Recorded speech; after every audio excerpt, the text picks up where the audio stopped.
بالله العلي العظيم. أعوذ بالله من الشيطان اللعين الرجيم. بسم الله الرحمن الرحيم.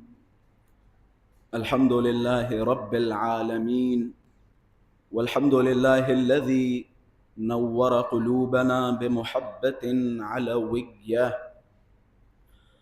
والحمد لله الذي جعلنا من المتمسكين بولاية المرتضوية، والحمد لله الذي فرض مودته على العربية والعجمية وعلى مبلغ رسالاته الإلهية سيدنا ومولانا ومولى الثقلين جد الحسن والحسين أبي القاسم مصطفى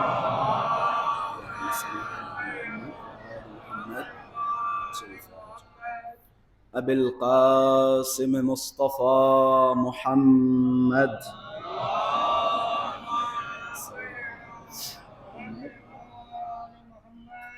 اللهم صل وسلم وزد وبارك على صاحب الدعوة النبوية والصولة الحيدرية والعصمة الفاطمية والحلم الحسنية والشجاعة الحسينية والعبادة السجادية والمآثر الباقرية والآثار الجعفرية والعلوم الكاظمية والحجج الرضوية والجود التقوية والنقابة النقوية والهيبة العسكرية والغيبة الإلهية الحجة القائمية.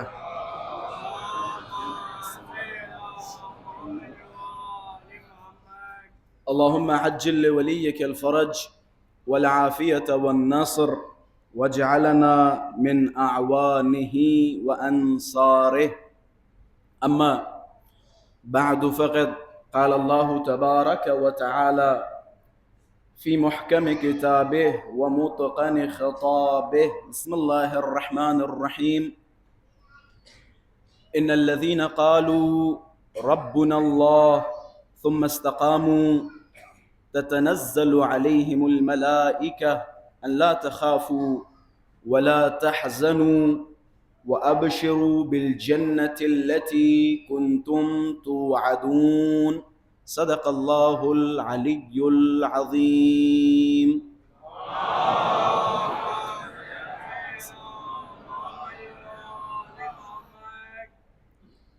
وجود ذی‌الجود ناظرین حضرت حجت عجل اللہ تعالی فرجہ الشریف کی سلامتی و مولا کے ظہور میں تعجیل، علماء کرام، تمام مراجعین عظام، شیعیان حیدر صفدر اور آپ سب اپنی سلامتی، اہل خانہ کی سلامتی کے لیے بآواز بلند صلوات علیہ فرمائیں۔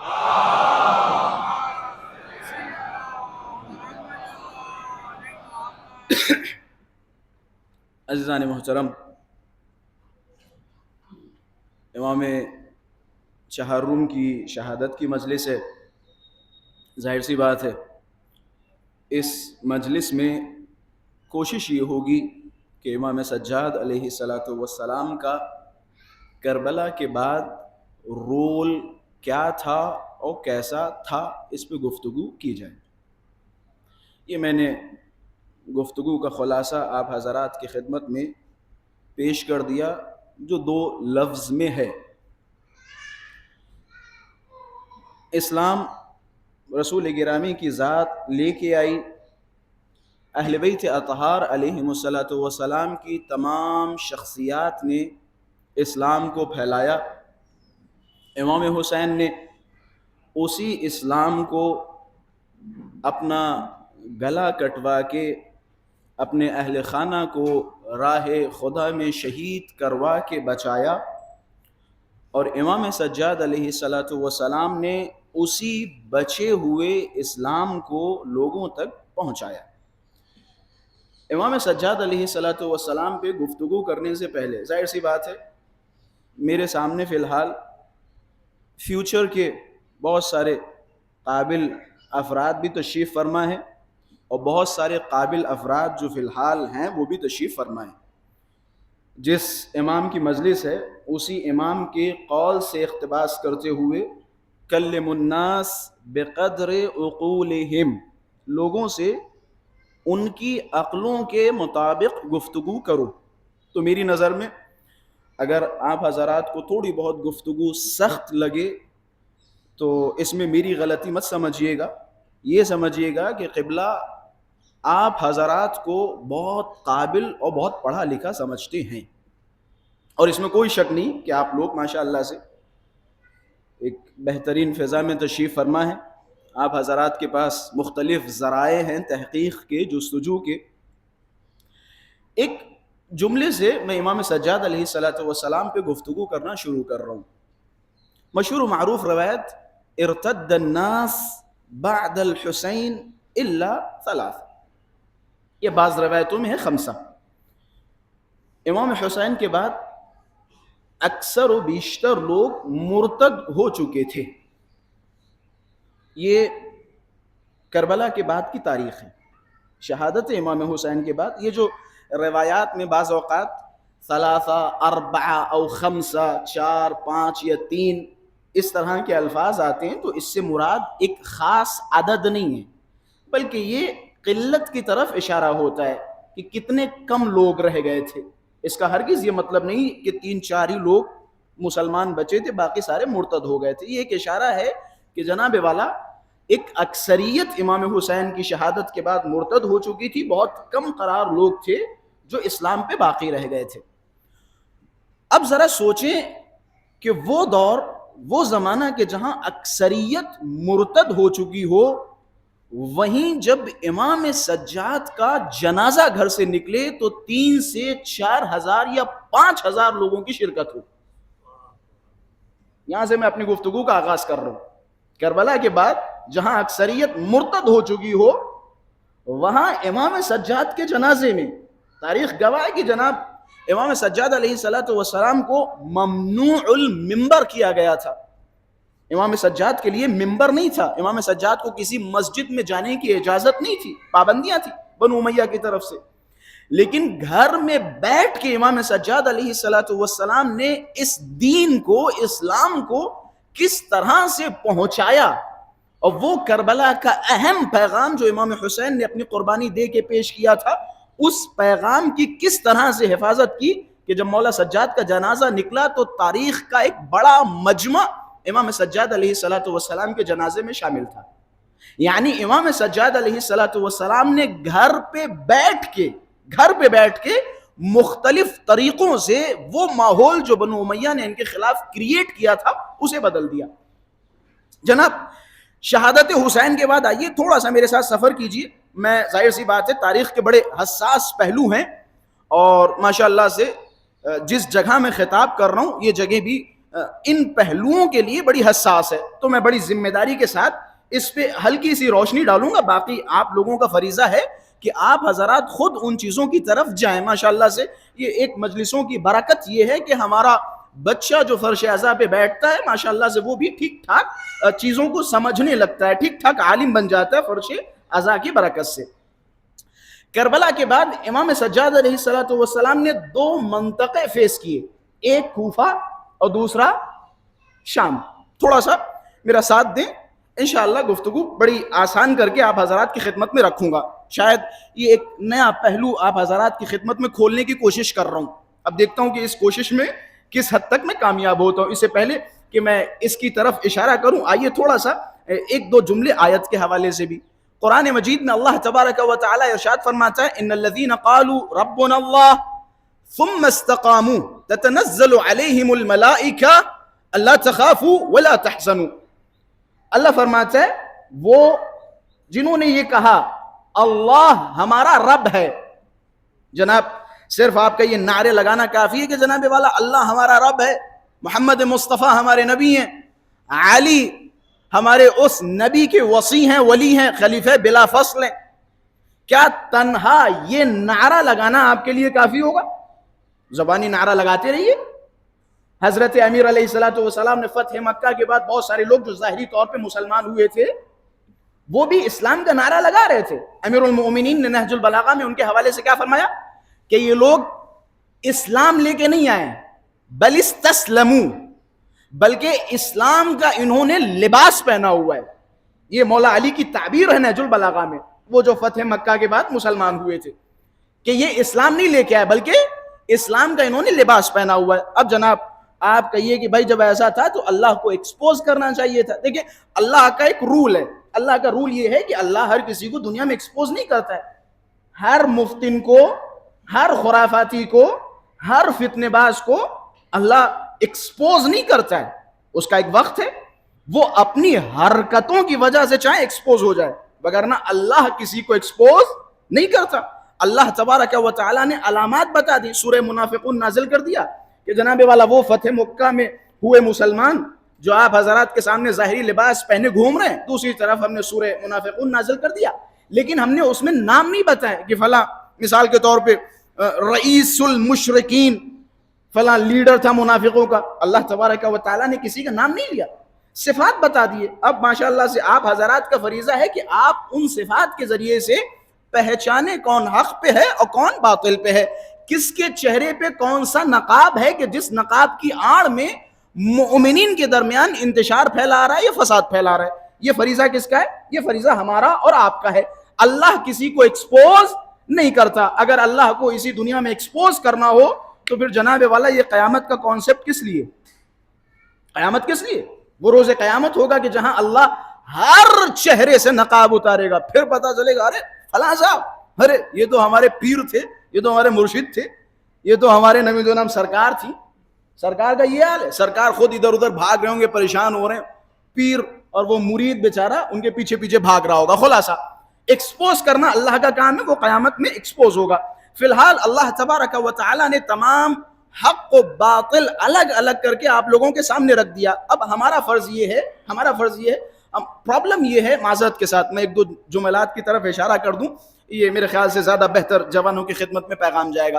پرابلم یہ ہے کہ ہماری میجورٹی بالخصوص جوانوں کی میجورٹی ایک وقت یہ سمجھ کے بیٹھ جاتی کہ جناب والا حضرت علامہ، مثال کے طور پہ میں ایک عام فہم زبان میں یہ جملے استعمال کر رہا ہوں، وگرنہ میں اپنے آپ کو ایک مولانا کہلانے کے لائق نہیں ہوں.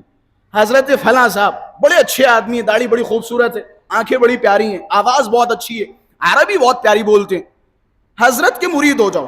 حضرت کے مرید ہو گئے، حضرت کا علم بہت اچھا ہے، حضرت کا تقوی بہت اچھا ہے، حضرت بڑے سادے انسان ہیں، حضرت کے ہو گئے مرید.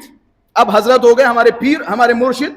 اب حضرت جو کہتے جائیں ہمیں حضرت کے پیچھے پیچھے چلنا ہے. یہ معذرت کے ساتھ ایک میجورٹی کا حال یہ ہے. ابھی مثال کے طور پہ کوئی اختلاف ہو جائے، کسی کے اوپر کوئی اشکال کی جائے کہ جناب والا فلاں صاحب میں یہ غلطی، ارے کیسے ہو سکتا ہے، حضرت اتنے پاک و پاکیزہ آدمی، حضرت اتنے اچھے آدمی. یہ دیکھیں 14ویں صدی کے جوانوں کے اگر اس طرح کے جواب ہوں تو سمجھ جاؤ ہمارا معاشرہ پستی کی طرف جا رہا ہے، ہمارا معاشرہ علم کی طرف نہیں جا رہا. بڑی غور سے باتوں کو سنیے گا جوانوں، ہمارا معاشرہ علم کی طرف نہیں جا رہا. مولا صادق فرماتے ہیں، یاد رکھو آخر الزمان میں کوئی نہیں بچے گا اختلاف سے، کوئی نہیں بچے گا مگر یہ کہ جس کے پاس تفقہ فی الدین ہوگا، جس کے پاس دین میں جستجو کرنے کا جذبہ ہوگا، جستجو کرنے کا جذبہ ہوگا. کتنے ایسے لوگ ہیں کہ جنہوں نے ایک موضوع مثال کے طور پہ زیغم غربی کی زبان سے سنا، ایک موضوع سنا، زیغم غربی نے کہہ دیا کہ فلاں صاحب مثال کے طور پہ الف نہیں بے ہیں. میں دیکھیں لفظ بھی استعمال نہیں کرنا چاہ رہا ہوں، کسی طرح کا کوئی بھی لفظ کہ جس کی طرف آپ لوگوں کی ذہنیت جائے، ایکس وائی زیڈ کوئی بھی معاملہ ہو کہ جناب الف نہیں جناب بے ہیں. کتنے ایسے ہیں کہ جنہوں نے الف اور بے میں تمیز دینے کے لیے، تشخیص کرنے کے لیے 2 4 5 گھنٹے خرچ کیے ہوں. کتنے ایسے؟ دیکھیں معاشرہ بقراتیت ہر زمانے میں رہی ہے، بقراتی ہر زمانے میں رہی ہے اور ہمیشہ رہے گی، ہمیشہ رہے گی. لیکن اس کا ہرگز یہ مطلب نہیں ہے کہ تحقیق کا دروازہ بند کر دیا جائے. تحقیق و جستجو ہمارا سب سے بڑا ہدف ہے، سب سے بڑا ہمارا اسلحہ ہے، تحقیق و جستجو. مولا نے فرمایا آخر الزمان میں بالخصوص جوان جس کے پاس تفقہ فی الدین نہیں ہوگا وہ اپنا ایمان نہیں بچا پائے گا.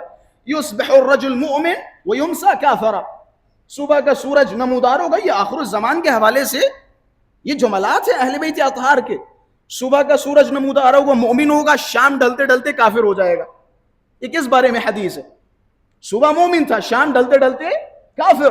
اس آخر الزمان کی جب توضیح دے رہے ہیں حضرت امیر تو فرما رہے ہیں ابتلاء عظیما و امتحانا شدیدا، اس میں ایک عجیب و غریب ابتلا گری ہوگی، عجیب و غریب فتنوں میں لوگ مبتلا ہوں گے، فتنوں میں مبتلا ہوں گے. ایک شدید امتحان ہوگا، اتنا سخت امتحان ہوگا کہ وہ کنفیوز ہو جائیں گے کہ جناب والا حق ہے کیا اور باطل کیا ہے. باطل کو حق کہا جائے گا اور حق کو باطل کہا جائے گا. یہ آخر الزمان ہے. اچھا اس کی یہ بڑا خوبصورت جملہ ہے. باطل اگر وہ بعض اوقات ہم کہتے ہیں نا فلا باطل فلا باطل فلا باطل فلا حق فلا حق فلا حق، اگر اتنا ہی آسان ہو، اتنا ہی آسان ہو تو یہ جو 1300 سالوں میں اتنے معرکے پیش آئے یہ پیش نہ آئے ہوتے. اگر حق و باطل کی پہچان اتنی ہی آسان ہو جتنی آسان ہم سمجھتے ہیں. 2 منٹ میں ابھی آپ پوچھ لیجئے سب کے ذہنوں میں مثال کے طور پہ 100 مولوی رکھیے، ایک اکثر جوان کی ذہنیت میں ان 100 مولویوں کے بارے میں حق و باطل کے نتیجے ذہن میں رکھے ہوئے. یہ مولانا صاحب حق ہے، یہ مولانا صاحب باطل ہے، یہ مولانا صاحب حق ہے، یہ مولانا صاحب باطل ہے. اتنی سی بنیادی فرق کی بنا پر یہ حق ہے یہ باطل ہے. یہ ہمارا معیار ہے. یہ معیار ہے کس کا؟ ہمارا. یہ معیار ہے یا نہیں؟ یہ مسکراتے ہوئے چہرے مجھے مطمئن کر رہے ہیں کہ میں صحیح کہہ رہا ہوں. سب کے پاس اپنا اپنا ایک معیار بنا ہوا ہے. اتنے باریک باریک سے جزئی اختلافات پر. یہ حق و باطل کی شناخت کا طریقہ نہیں ہے جناب والا. دیکھیں میرا کام ہے رسول گرامی نے 2 چیزیں چھوڑی تھی. انی تارکم فیکم الثقلین کتاب اللہ و عطرتی ما ان تمسکتم بہما لن تضلوا بعدی. مہر لگائیے اور گھروں پہ جا کے رکھیے، مہر لگائیے.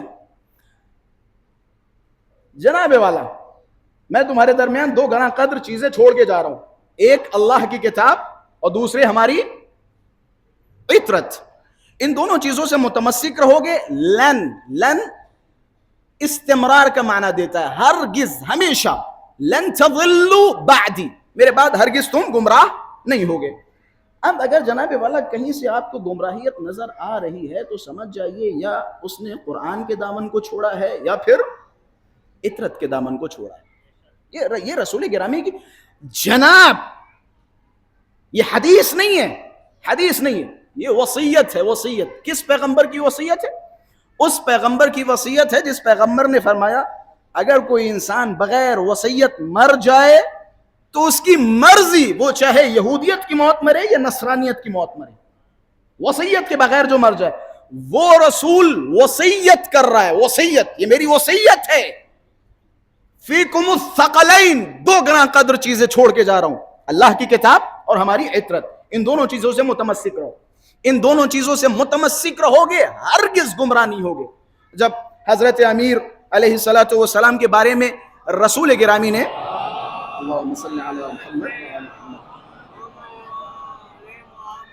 جب علی کا تعارف کروانے کے لیے کسی صحابی سے رسول گرامی نے فرمایا کہ سنو، اکثریت، میجورٹی، مائنارٹی اس کو کنارے رکھو، یاد رکھو پوری کائنات ایک راستے پہ جا رہی ہو، تنہا علی ایک راستے پہ جا رہے ہو تو فالو کسے کرنا ہے؟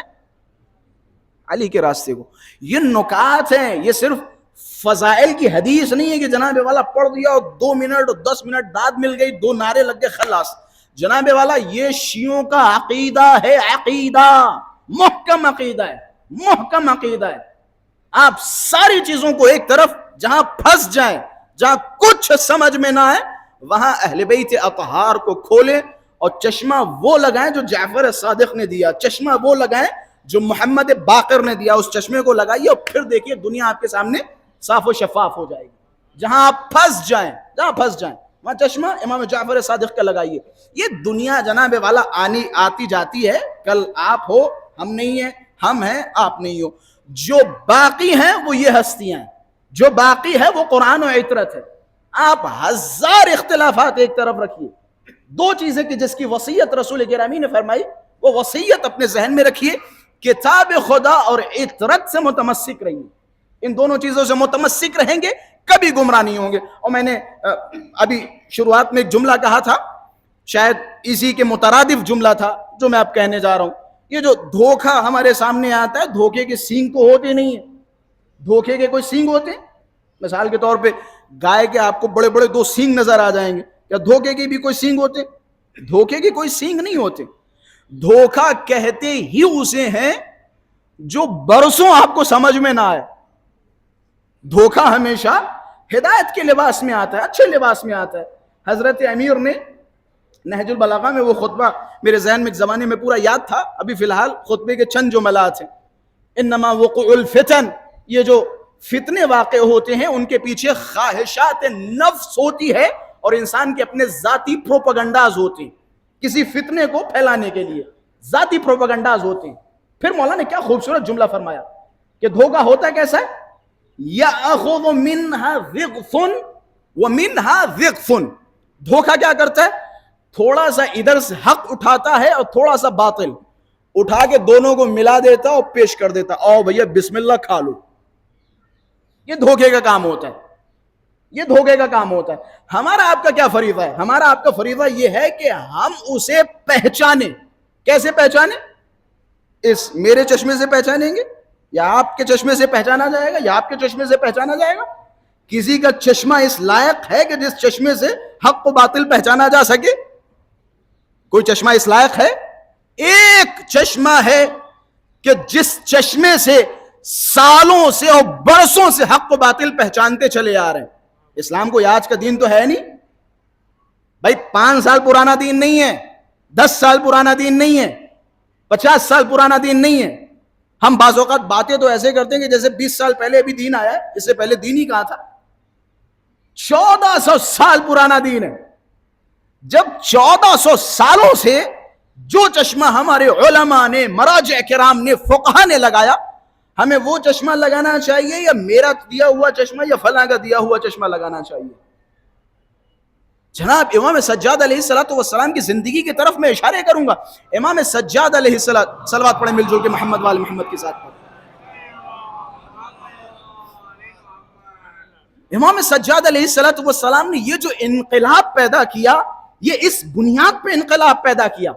ان کے چشمے بدلے، ان کی بصیرت بدلی، ان کا ویژن کا طریقہ بدلا کہ تم اس آنکھ سے نہ دیکھو کہ جس آنکھ سے بنو امیہ نے تمہیں ہمیں دکھایا ہے. میں نے شروع میں بیان کیا تھا، ایک ہے کوفہ اور دوسرا ہے شام.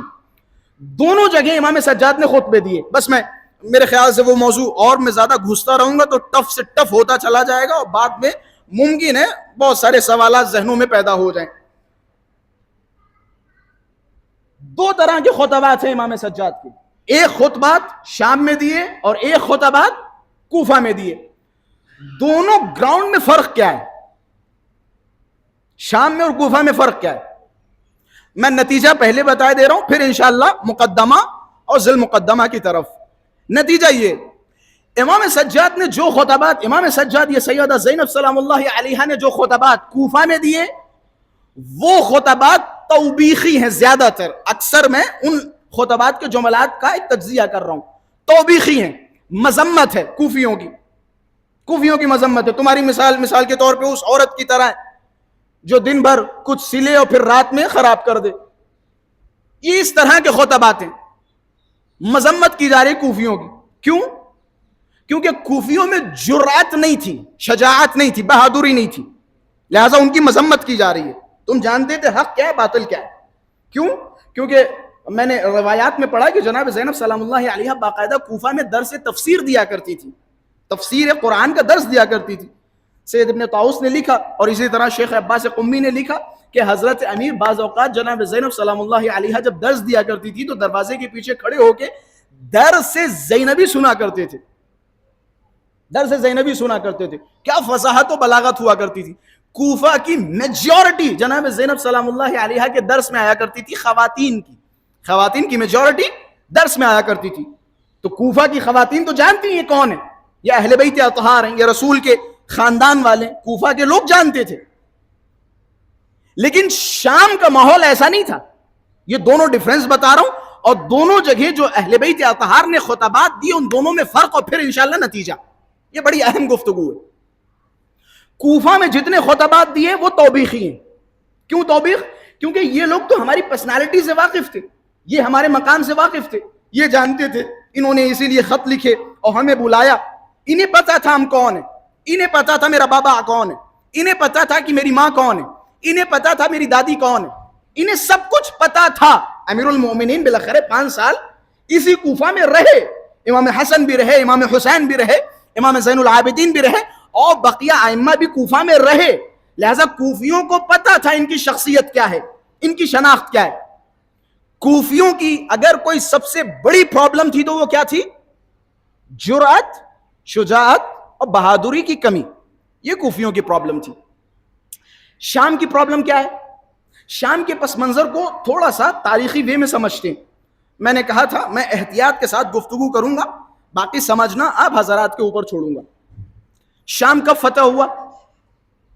کوفہ تو رسول گرامی کے زمانے میں کوفہ میں مسلمان تھے, مسلمان نشین تھے, اور کوفہ نے اہل بیت اطہار کو دیکھا, رسول گرامی کے جانشین کو دیکھا. رسول گرامی کا پہنچایا ہوا دین کوفے تک پہنچا تھا. کوفہ واقف تھا تمام چیزوں سے, کوفہ تمام چیزوں سے واقف تھا. شام کی پرابلم کیا تھی؟ تھوڑی سی توجہات میری طرف رکھیے. شام کی پرابلم کیا تھی؟ شام کس نے فتح کیا؟ شام کا فتح ہوا دوسری خلافت میں. پہلی خلافت بڑی مختصر رہی, مسلمانوں کی دوسری خلافت میں شام فتح ہو گیا. اچھا جناب, فتح ہونے کے بعد, اس سے پہلے تو یہ کافر تھے نا, شامی اس سے پہلے تو کافر تھے نا, انہیں اسلام کی نیڈ ہے, اسلام کی ضرورت ہے. تھوڑا سا اور پیچھے آئیے. فتح مکہ میں, فتح مکہ میں بہت سارے لوگ ڈر سے یا کسی خوف سے یا کسی لالچ میں مسلمان ہوئے تھے. یہ ماشاءاللہ سے ہمارے برادران اہل تسنن کی تمام کتابوں کا اتفاق ہے. ایک اکثریت فتح مکہ کے بعد مسلمان ہوئی ظاہری طور پہ. باقاعدہ مولانا مودودی صاحب نے ان ساری باتوں کو تفصیل سے امامت و سیاست میں لکھا. بڑی بڑی دقیق بات ہے شام کے حوالے سے.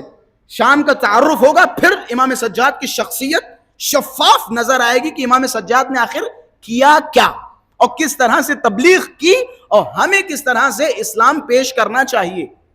یہ 2 نقطے انشاءاللہ نتیجے میں آپ کو ملیں گے. بس جلدی میں بات کو ختم کر رہا ہوں. شام فتح ہوا دوسری خلافت میں. اب ظاہر سی بات ہے انہیں اسلام سکھانے کی ضرورت پڑے گی. کوفے والوں کو اسلام کس نے سکھایا تھا؟ کوفے والوں کو اسلام کس نے سکھایا تھا؟ رسول گرامی کا وجود تھا. رسول گرامی نے اپنی طرف سے نمائندہ بھیجا, جاؤ بھائی کوفہ اسلام سکھا کے آؤ, جاؤ مکہ اسلام سکھا کے آؤ.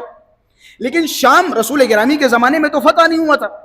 دوسری خلافت میں فتح ہو گیا شام. اب انہیں اسلام کی نیڈ ہے, اسلام سکھانے کے لیے انہیں فار ایگزامپل مولویوں کی ضرورت ہے, مفتیوں کی ضرورت ہے, اسلام شناس کی ضرورت ہے جو انہیں اسلام سکھائیں جا کے. کیا ابو ذر کو بھیجا گیا تھا اسلام سکھانے کے لیے؟ ابو ذر کو بھیجا گیا تھا؟ مقداد کو بھیجا گیا تھا؟ قمبر کو بھیجا گیا تھا؟ کسے بھیجا گیا؟ فتح مکہ میں جو اسلام نہیں, استسلموا, جنہوں نے ظاہری طور پہ اسلام کا لباس پہنا تھا کسی خوف میں, کسی لالچ میں, اور جن کی توبیخ ہوا کرتی تھی مدینہ میں مذمت ہوا کرتی, اما وہ فلاں صاحب جا رہے ہیں, ہمیں شرم نہیں آتی؟ تمہاری اماں نے مثال کے طور پہ رسول کے پیارے چچا کا کلیجہ چبا لیا تھا, سر چھپا لیتے تھے, عزت نہیں تھی. شام فتح ہونے کے بعد انہی کو اپوائنٹ کیا گیا. کہاں؟ شام. بڑی دقیق بات کہہ رہا ہوں, ذمہ داری کے ساتھ اور بڑے احتیاط کے ساتھ اپوائنٹ کیا گیا شام. جاؤ اسلام سکھا کے آؤ. کیا سکھا کے آؤ؟ اسلام. اور کیا سکھاؤ؟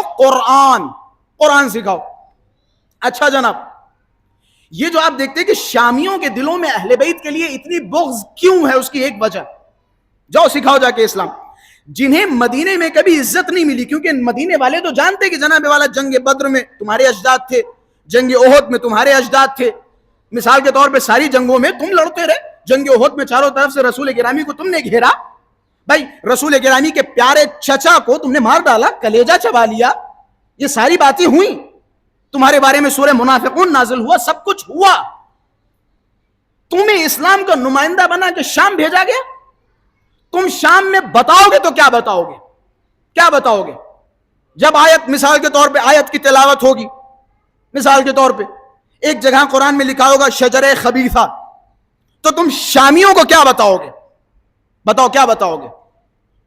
پھر جب سورہ مبارک انفال کی تلاوت شروع ہوگی، یسألونک عن الانفال قل الانفال للہ والرسول فاتقوا اللہ واصلحوا ذات بینکم الی آخر، جب سورہ انفال شروع ہوگا، پھر جب جنگ احد و بدر و حنین کے قصے آئیں گے تو تم کیا بتاؤ گے؟ کیا بتاؤ گے؟ کیا تم بتاؤ گے نہیں معذرت کے ساتھ شامی حضرات، وہ جو رسول گرامی کا کلیجہ چبایا گیا تھا، پیارے چچا جن سے بڑی محبت کرتے تھے، وہ ہماری مادر محترمہ تھی، معاف کیجئے گا، وہ ہم ہی لوگ تھے، یہ بتائیں گے؟ کیا بتائیں گے؟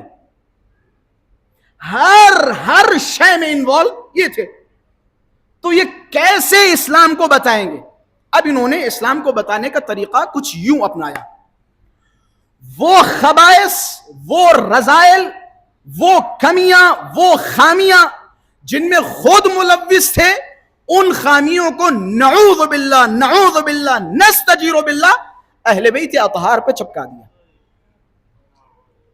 اہل بیت کی تصویر، ابھی میں نتیجہ دوں گا کہ امام سجاد نے جو خطبہ شام میں دیا اور جو خطبہ کوفہ میں دیا، ان میں دونوں میں فرق ہے، بہت بڑا فرق ہے، بہت بڑا فرق ہے۔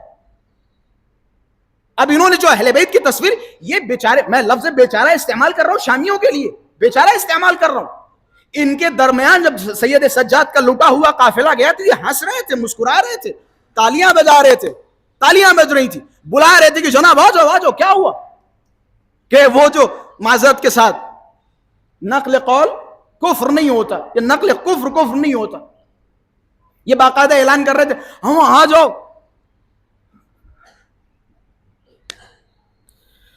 نستجیر باللہ، باغی کو مار دیا گیا، مرتد کو مار دیا گیا۔ امیر المؤمنین کے لیے معذرت کے ساتھ یہ میں بیان نہ کروں تو کیا کروں، مجبوری ہے، مجبوری ہے۔ مولانا مودودی صاحب نے باقاعدہ لکھا کہ امیر المؤمنین کے لیے لفظ،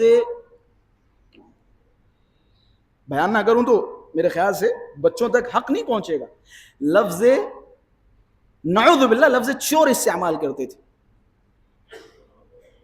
بہت سنگین الفاظ، بڑے سنگین الفاظ جو بنو امیہ نے استعمال کیا اہل بیت اطہار کے لیے۔ خلاصہ یہ انہوں نے تبلیغ کی تھی۔ دیکھیں اگر آسانی سے کہتے ہیں کہ جناب امام حسین کا قاتل کون ہے؟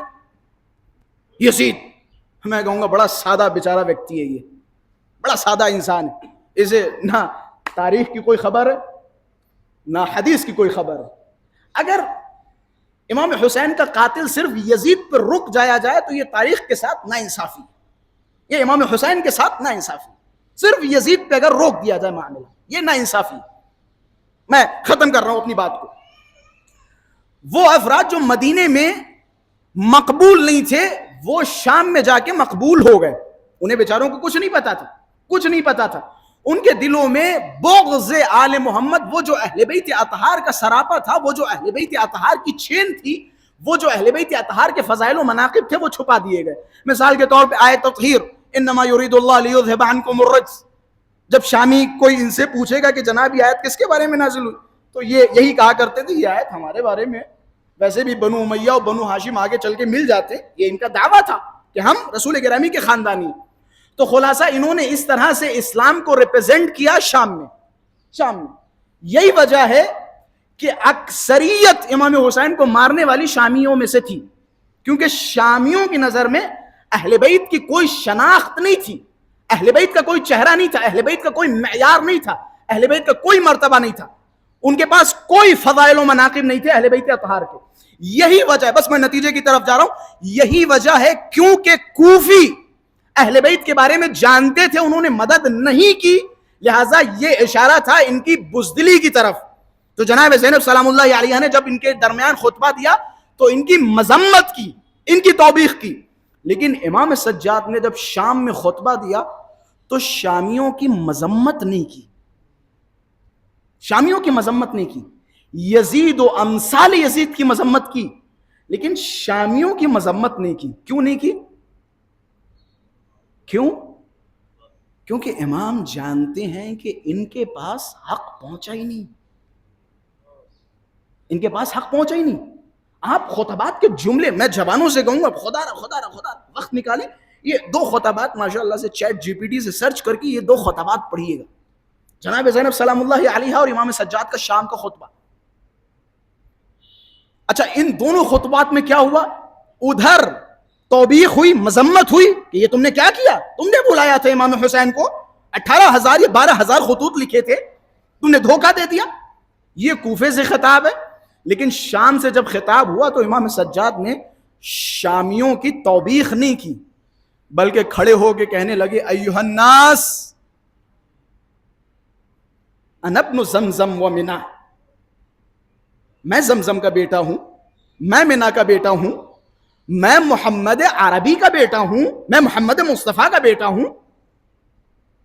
میں علی مرتضیٰ کا بیٹا ہوں۔ شام میں امام سجاد نے صرف اپنا تعارف کرایا، میں کون ہوں، میں کون ہوں، شامیوں کو بتایا کہ میری حیثیت کیا ہے، میرا وقار کیا ہے۔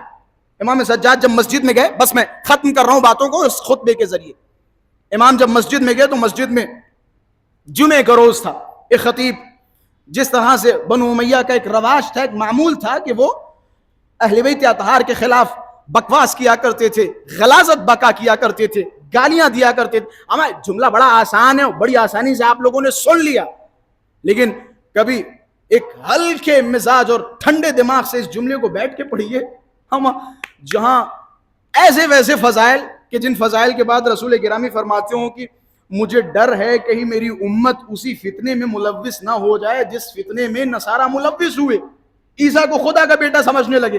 اگر مجھے یہ ڈر نہ ہوتا تو میں علی کے ایسے ایسے فضائل بیان کرتا کہ کوئی نہیں گزرتا مگر یہ کہ وہ علی کی خاک پاک کو اپنی آنکھوں کا سورما بناتا۔ جہاں ایک طرف رسول گرامی یہ فرما رہے ہوں، وہیں اسی علی کو ممبروں سے گالی دی جا رہی ہے۔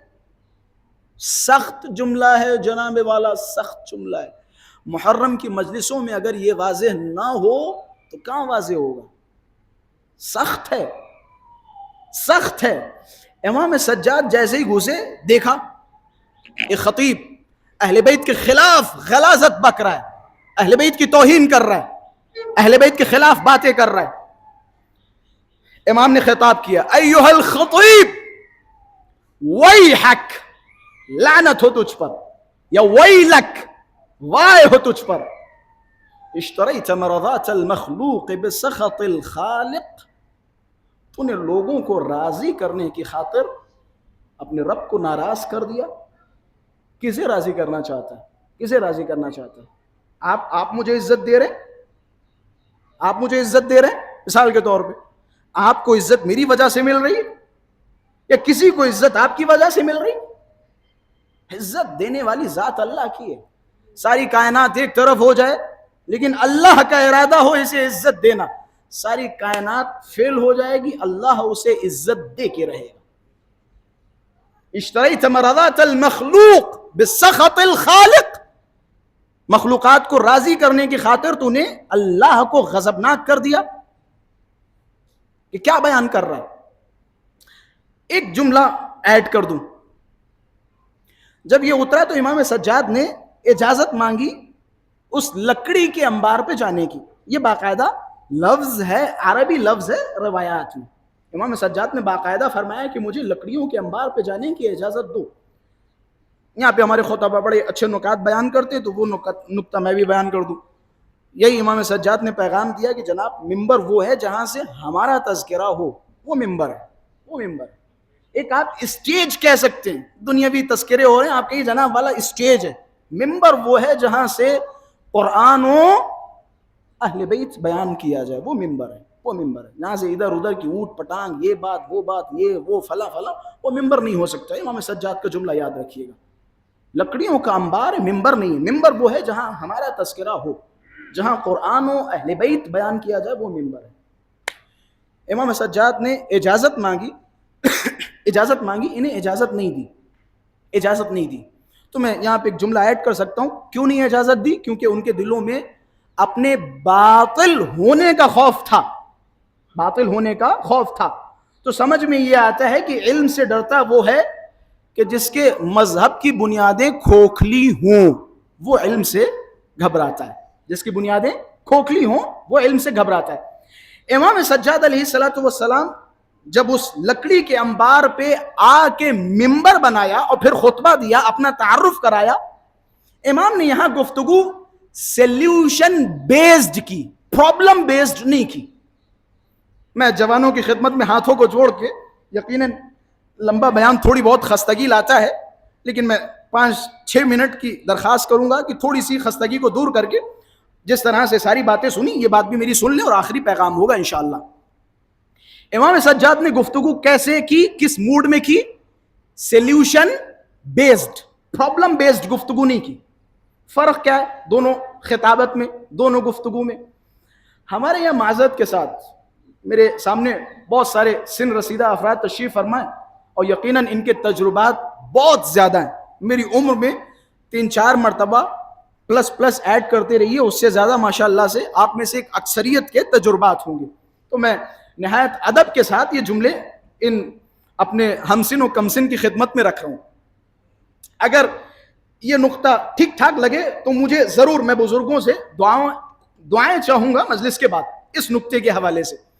ہمارے یہاں خطابت کی فی الحال پرابلم کیا ہے؟ خطابت کی پرابلم کیا ہے؟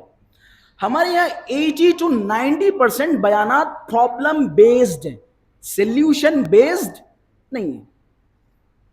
میں ممبر پہ آیا، میں نے 1 گھنٹے کا بیان دیا، میں نے کہا عزاداری یہ ہو رہی ہے، عزاداری ایسی ہو رہی ہے، نوحہ خانی ایسی ہو رہی ہے، مجلسیں ایسی ہو رہی ہیں، ان مولویوں کو ممبر سے اتار دینا چاہیے جو ایسا کرے، جو ویسا کرے، وہ ویسا کرے، علم سے دور ہیں، ممبر ہمیں سلا رہے ہیں، ممبر ہمیں کیا دے رہے ہیں، ممبر ہمیں فلاں دے رہے ہیں۔ یہ پورے پرابلم 30 منٹ کے ہو گئے، پبلک نے واہ واہ واہ واہ واہ واہ، کیا حق بیانی ہے قبلہ کی۔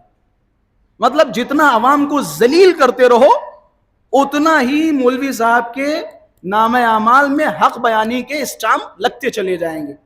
کبھی اسی مجمع میں کسی نے کہا کہ جناب یہ جو آپ پرابلمز بیان کر رہے ہیں، حل کیوں نہیں بیان کر رہے ہیں؟ آپ کہیں جناب حل کیسا؟ آپ تو بیان کر رہے ہیں، مطلب آپ تو اپنے آپ کو قابل سمجھ رہے ہیں نا۔ چلو بھائی چھانو یوٹیوب، دکھاؤ مجھے توحید پہ تمہارے کتنے اشرے ہیں، دکھاؤ، جا کے دیکھو۔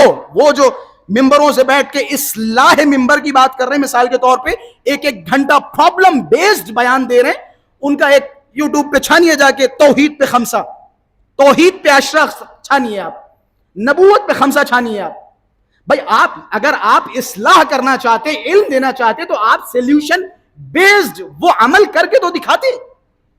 اگر صرف یہ بات کہنے کو اصلاح کیا جاتا ہے تو رحم اللہ من قرأ الفاتحہ مع الصلوات۔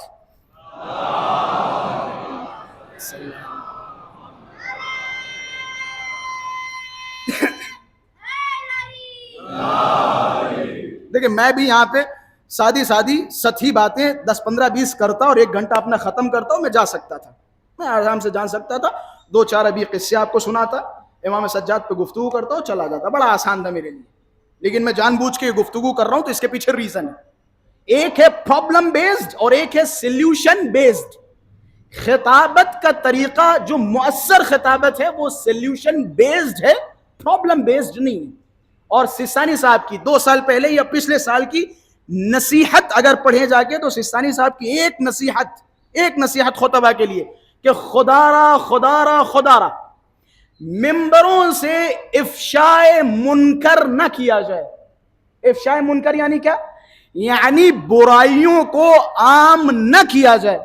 میں یہاں پہ بیٹھ کے نہ بیان کروں کہ مثال کے طور پہ علی گڑھ مسلم یونیورسٹی میں جب ایک اسٹوڈنٹ مثال کے طور پہ کلاس روم سے نکلتے ہیں تو فلاں پیڑ کے پاس جاتے ہیں، فلاں پیڑ کے پاس پہ کوئی آتی ہے یا کوئی آتا ہے، مثال کے طور پہ اس طرح کی میں باتیں کروں تو وہ جو سادے مزاج میرے سامنے بہت سارے بچے بیٹھے ہوئے، ان کا دماغ اس منکر کی طرف چلا جائے گا۔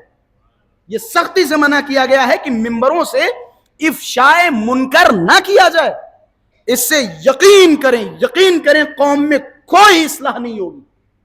اس افشاء منکر مزید قوم میں فساد پھیلاتا ہے. افشاء منکر قوم کے عیوب و نقائص دلوں کو سخت کر دیتے. مثال کے طور پہ میں نے قوم کے 1000 نقائص بیان کیے, یہاں سارے بیٹھے, اچھا یہ چل رہا ہے علی گڑھ میں, اچھا یہ چل رہی ہے علی گڑھ مسلم یونیورسٹی میں, مثال کے طور سبھی کر رہے, ہم ہی باقی رہ گئے. افشاء منکر سے منع کیا گیا ہے. یہی وجہ ہے آپ جتنے بھی, ایسا تو ہے نہیں کہ خطابت ابھی 10 سال سے آئی ہے, میں تو جوانوں سے کہتا ہوں, جوانوں خدا رہا آپ 15 سال 20 سال پہلے علماء کو سنیں, نقن صاحب کو سنیں, دیکھیں ان کے بیانات, دیکھیں آپ دیکھیں کتنے ان کے بیانات میں طنز و تان ہے. کیونکہ طنز و تان کرنا خطابت کی کمزوری ہے. معذرت کے ساتھ جسے طنز و تان کا سہارا لینا پڑ رہا ہے, ٹھیک ہے طنز ہونا چاہیے, 2 4 5 منٹ کوئی ایک طنزی بات ہو گئی, لیکن پوری مجلس اگر طنز و تان پہ ہو رہی تو سمجھ جاؤ اس کی کمزوری ہے. اس کے پاس میٹر نہیں ہے بیان کرنے کے لیے, مواد نہیں ہے بیان کرنے کے لیے. میں کھل کے بات کر رہا ہوں, مواد نہیں ہے بیان کرنے کے لیے. مثال کے طور پہ دو طریقے, میں ایک مثال کے ذریعے سمجھا دوں, ختم. 2 طریقے, سولوشن بیسڈ اور پرابلم بیسڈ. پرابلم بیسڈ میں نے گفتگو کی, میں نے کہا علی گڑھ مسلم یونیورسٹی کے جوان 4 بجے تک عزاداری کرتے رہے, اور جیسے ہی فجر کا وقت آیا معذرت کے ساتھ کتے کی طرح سو گئے, نماز نہیں پڑھی. امام حسین جب ان کا چہرہ دیکھے کھینچ کے ان کے گال پہ تماچا مارے, آگے کبھی نے تم نے عزاداری کیوں, نماز نہیں پڑھی, اتنے ڈنڈے پڑیں گے تمہارے, اور تمہاری عزاداری تمہارے منہ پہ مار دی جائے گی, تمہارا ماتم تمہارے گال پہ مار دیا جائے گا. کیا فائدہ ہے ایسے ماتم کا, کیا فائدہ ہے ایسے جلوس کا, کیا فائدہ ہے ایسی مجلس کا. یہ ہم کیا سمجھانا چاہ رہے ہیں, نماز کی اہمیت کو سمجھانا چاہ رہے ہیں. ہم نے نماز کی اہمیت سمجھانے کے چکر میں ایک دوسرے بہترین عمل کو ذبح کر دیا. کسے ذبح کیا؟ عزائے سید الشہداء کو ذبح کر دیا. ایک یہ طریقہ ہے. ایک طریقہ میں بتا دیتا ہوں جسے کہا جاتا ہے سولوشن بیسڈ. ایک ماتمی, ایک عزادار کو جتنا وہ طریقہ دل پہ لگے گا, میں یقین کے ساتھ بزرگوں کی تائید کے ساتھ یہ جملہ کہہ سکتا ہوں, یہ جملے دل پہ نہیں لگیں گے. آپ کہو امام حسین تمہارے تھپڑ ماریں گے, تم کمینے ہو, تم ذلیل ہو, تم کمبخت ہو, تم نے نماز نہیں پڑھی, تمہارا سب کچھ بیکار ہے. یہ دل پہ نہیں لگیں گے جملے, بالکل دل کو نہیں چھوئیں گے. آپ ان کے سامنے رکھیے, عشق ہے امام حسین سے, ان سے کہیے آخری لمحات جب امام حسین اپنی بہن زینب علیہ مقام سے جدا ہوئے, زینب کو کلیجے سے لگایا اور فرمایا یا زینب انی احب الصلاۃ, مجھے نماز سے بڑی محبت ہے. لا تنسانی فی نافلۃ اللیل, زینب مجھے نماز شب میں فراموش نہ کرنا. یہ روش ہے ابا عبداللہ الحسین کی. یہ جملے اس عزادار کے دل میں پیوست ہوں, یہ جملے عزادار کے دل میں پیوست ہوں. ان جملوں پہ مثال کے طور پہ ہم بعض اوقات بہت سارے موضوع ایسے چھوڑتے ہیں کہ جس میں اکثر فرش عزا پہ بیٹھے لوگوں کو تکلیف ہوتی. مثال کے طور پہ کوئی ایک انسان کسی عمل میں ملوث ہے, اور میں 1 گھنٹے کا بیان دے رہا ہوں, آدھے سے زیادہ مجمع ان کی طرف دیکھ کے ہنس رہا ہے, واہ واہ سبحان اللہ سبحان اللہ سبحان اللہ. مطلب اس پورے مجمع کو پتہ چل رہا ہے کہ اس کام میں یہی آدمی ملوث ہے, اس کی طرف آنکھوں کے ذریعے اشارے ہو رہے ہیں. یہ پرابلم بیسڈ ہے, ان کا کوئی اثر نہیں ہوتا. امام سجاد نے سلیوشن بیسڈ گفتگو کی, ان کی توبیخ نہیں کی کیونکہ نہیں جانتے تھے. امام سجاد نے بتایا کہ سنو, اعطینا ستا وفضلنا بالسبع, اللہ نے 6 چیزیں ہمیں نوازی اور 7 چیزوں کے ذریعے دوسروں پہ فوقیت دی. اعطینا العلم والحلم والسماحہ والفصاحہ والمحبہ فی قلوب المؤمنین, اللہ نے ہمیں علم سے نوازا, حلم سے نوازا, بزرگی سے نوازا, فصاحت و بلاغت سے نوازا. ایک ایسی چیز اللہ نے مجھے دی جو دنیا میں کسی بشر کو نہیں دی, اللہ نے ہماری محبت مومنین کے دلوں میں ڈالی. گویا امام بتانا چاہ رہے ہیں کہ جسموں پہ راج کرنا تیرا کام ہے, دلوں پہ حکومت کرنا ہمارا کام ہے. ہمارا کام ہے دلوں پہ حکومت کرنا. پھر مولا سجاد نے بیان کرنا شروع کیا کہ تو کس بات پہ فخر کر رہا ہے. من النبی ومن الصدیق, نبی ہم میں سے ہیں, صدیق ہم میں سے ہیں. من الطیار, طیار ہم میں سے ہیں.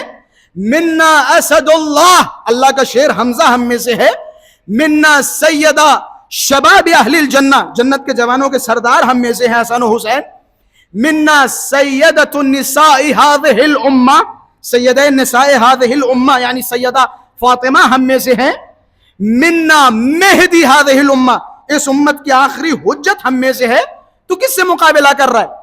پھر جب امام سجاد علیہ السلام کا خطبہ روکا گیا، کیسے روکا گیا؟ کہ اذان دو، اذان شروع ہوئی، اللہ اکبر اشہد ان لا الہ الا اللہ، امام سجاد نے روتے ہوئے اذان کی آواز سنی اور کہ میرے وجود کا ہر حصہ، خون گوشت، میرے وجود کا ہر حصہ گواہی دیتا ہے کہ بے شک اللہ ایک ہے، بے شک اللہ ایک ہے۔ جیسے ہی آواز آئی اشہد ان محمد رسول اللہ، مؤذن کو روکا۔ یزید کیا مٹانا چاہ رہا تھا؟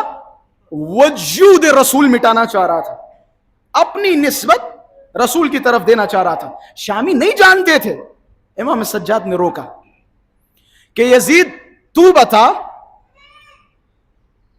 ھذا جدی او جدک، یہ رسول میرا جد ہے یا تیرا جد ہے؟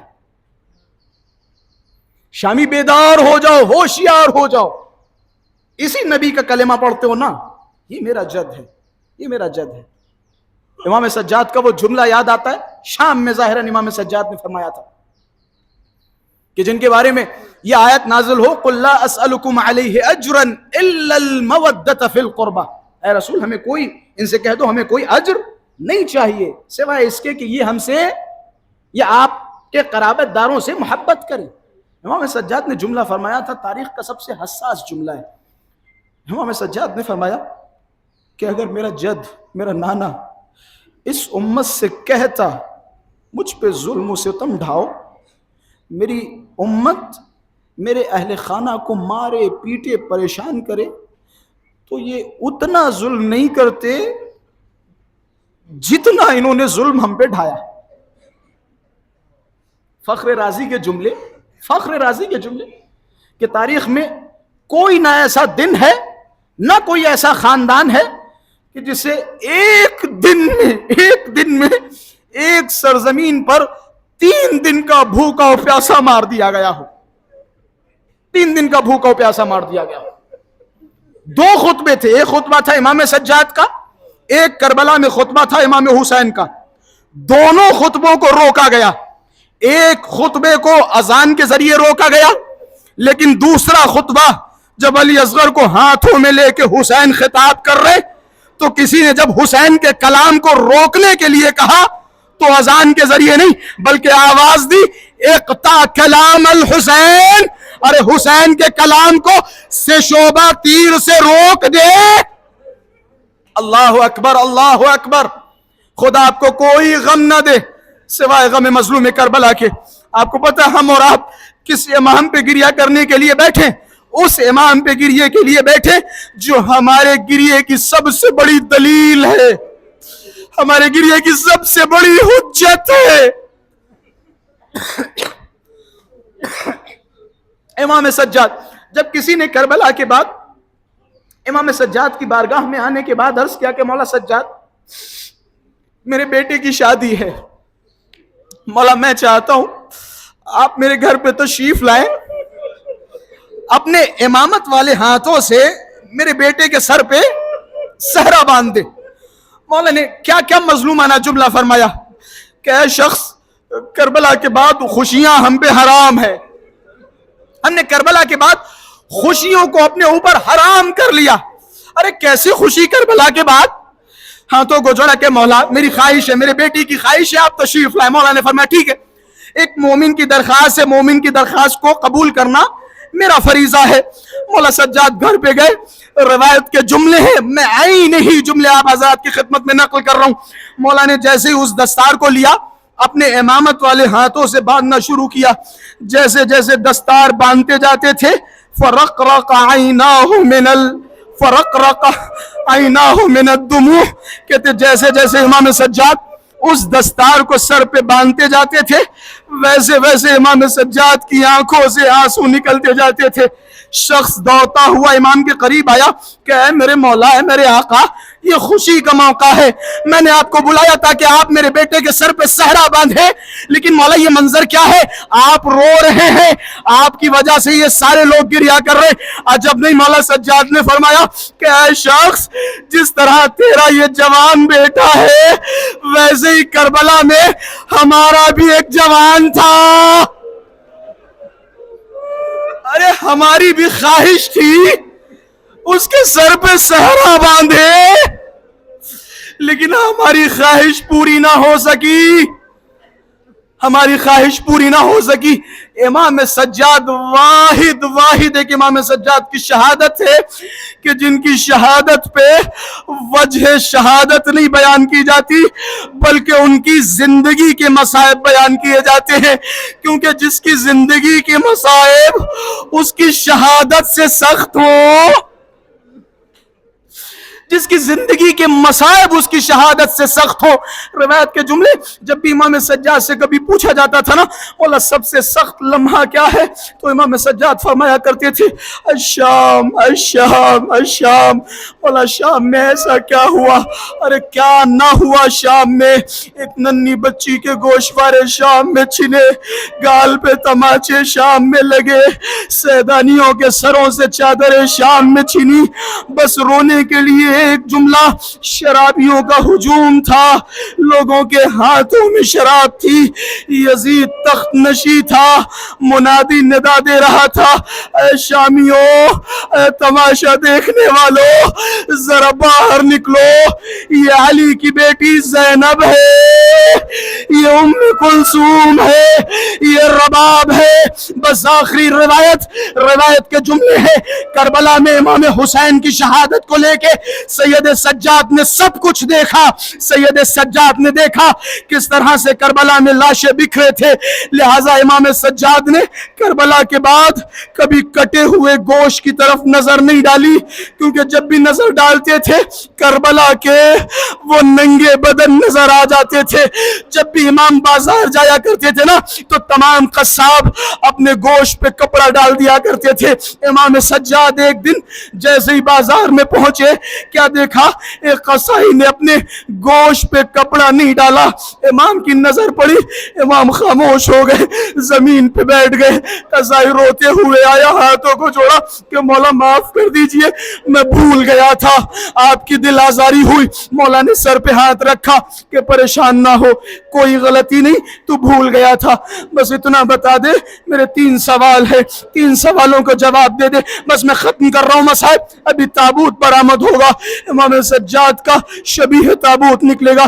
امام سجاد نے سوال کیا کہ ذرا یہ بتا، جب تو نے اس جانور کو ذبح کیا تھا، اسے پانی پلایا تھا، ہاتھوں کو جوڑا کہ مولا شریعت محمدی میں نے پڑھی ہے، میں نے جانور کو پانی پلایا، کہ دوسرا جملہ کہ ذرا بتا، جب تو نے اس جانور کو ذبح کیا تھا، دوسرے جانوروں سے اسے چھپایا تھا، ہاتھوں کو جوڑا کہ مولا میں نے چھپایا تھا۔ تیسرا، جب تو نے اس جانور کو ذبح کیا تھا، تیرا خنجر تیز تھا؟ میں اپنی طاقت کے ساتھ مصائب نہیں پڑھ سکتا، بس آخری جملہ رونے کے لیے کہ پانی پلایا تھا، مولا پانی پلایا، دوسرے جانوروں سے چھپایا تھا، مولا چھپایا، خنجر تیز تھا، مولا خنجر تیز تھا۔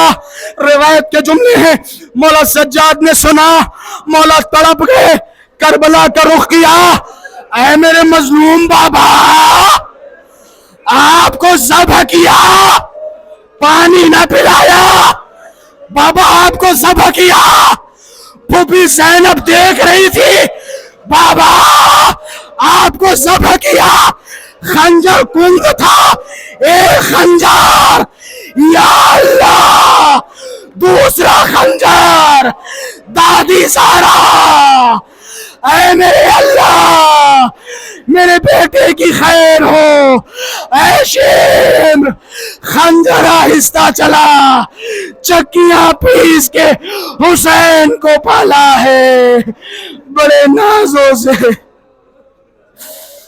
آہ